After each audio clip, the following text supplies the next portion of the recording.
Senhoras e senhores, irmãos e irmãs, sejam bem-vindos ao Tribunal da Internet, onde não há direito de defesa, onde não precisa de provas, só narrativa, onde você é julgado e condenado sem direito à defesa.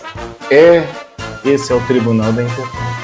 E quem está sentado no banco dos réus agora é a Congregação Cristã no Brasil, que já foi culpada, julgada, condenada, devidamente carimbada como culpada por tudo aquilo que não presta. Mas que tribunal é esse? É um tribunal bem simples. É o tribunal da mágoa, do ressentimento, mas também é o tribunal do ego inflado, do alecrim dourado. O alecrim dourado, que não suporta que os seus próprios erros venham à tona. E qual que é a solução? É escolher um bode expiatório. E adivinha? Escolheram a CCB. Mas qual é a lista de crimes? Vamos dar uma olhada comigo aqui, porque é digna de uma peça de Hollywood. Não pregam o evangelho. Não pregam o evangelho. Batismo anual crescendo de 10% a 15% ao ano, mais de 20 mil templos espalhados pelo Brasil e o mundo, cultos de evangelização, reuniões da mocidade lotada, cultos lotados. Mas não, eles não evangelizam, eles não pregam o evangelho, não tem nada a ver, lá nem fala de Jesus. Santas narrativas de internet querendo perpetuar e macular a imagem de uma igreja cristã séria, idônea e responsável. Lá é proibido de ler a Bíblia, eles não podem ler a Bíblia. Eu acabei de comprar uma em espanhol aqui, ó. Será que vai tocar alguma sirene aqui em casa se eu começar a ler a Bíblia? O que nós não somos adeptos é da teologia, do estudo da teologia sistemática, né? Porque você pega e vê aí, tem duas vertentes, né? Uma arminiana e outra calvinista. Qual que é a correta? A arminiana ou a calvinista? Vou pegar um exemplo aqui das igrejas batistas, né? Tem a igreja batista que professa a teologia arminiana e tem a igreja batista que professa a teologia calvinista. Mas não são batistas? Eles acreditam diferente? Eu prefiro ficar com a doutrina apostólica. A doutrina apostólica que está descrita na onde? Nas Sagradas Escrituras. Olha, não é nas Institutas, não é na Tulip. Não é. Eu prefiro ficar com a doutrina de Deus, não com a doutrina dos homens. Tem outra. Eles nos acusam de aceitar a salvação pelas obras. Meu Deus! Essa é clássica, né? Nós pregamos que a salvação é pela graça mediante a fé, conforme está escrito ali em Efésios 2, do versículo 8 ao 9. Mas alguém que não perdoa nem o próprio passado, né? Quer forçar a ideia de que o nosso zelo pelas boas obras é um meio de salvação.